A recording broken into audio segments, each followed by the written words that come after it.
राज्यात सध्या हवामानात बदल होत असून काही भागात तीव्र उष्णता तर काही भागात वादळी पावसाची नोंद होत आहे. वादळी पावसामुळे नागरिकांना उकाड्यापासून तात्पुरता दिलासा मिळत आहे, तर काही भागात ढगाळ वातावरण दिसून येत आहे. दरम्यान गुरुवारीही राज्यातील काही भागांना पावसाचा येलो अलर्ट हवामान विभागाकडून देण्यात आला आहे, तर बहुतांश भागात हलक्या सरींची शक्यता वर्तवण्यात आली आहे. आज राज्यातील कोणत्या भागांना हवामान विभागाकडून येलो अलर्ट देण्यात आला आहे हे या व्हिडिओच्या माध्यमातून जाणून घेऊयात. नमस्कार, आपण पाहत आहात लोकसत्ता लाईव्ह. मोसमी पाऊस काही दिवसांपूर्वीच अंदमान येथे दाखल झाला असून सध्या मोसमी पावसाची पुढील वाटचाल सुरू आहे.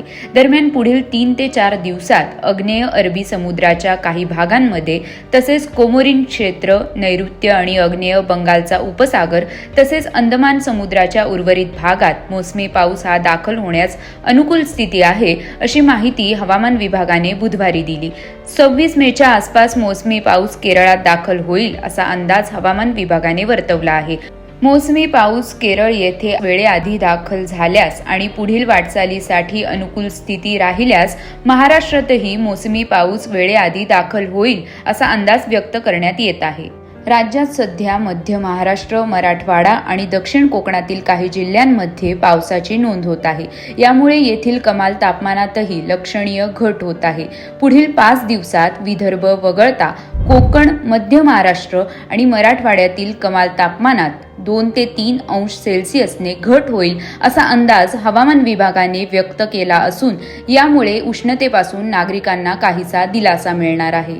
तर विदर्भातील वर्धा, अकोला, अमरावती, यवतमाळ, चंद्रपूर आणि नागपूर आदी भागात रविवारपर्यंत उष्णतेच्या लाटेसदृश स्थिती राहील असा अंदाज हवामान विभागाने व्यक्त केला आहे. सिंधुदुर्ग, कोल्हापूर आणि कोल्हापूर घाट विभाग आदी भागात वादळी पावसाची शक्यता हवामान विभागाने वर्तवली असून या भागांना हवामान विभागाकडून गुरुवारी येलो अलर्ट देण्यात आला आहे. तसेच रत्नागिरी, रायगड, ठाणे, नाशिक आणि नाशिक घाट विभाग, पुणे आणि पुणे घाट विभाग, सातारा आणि सातारा घाट विभाग, अहिल्यानगर, धाराशिव आणि लातूर या भागात हलक्या पावसाची शक्यता हवामान विभागाने वर्तवली आहे.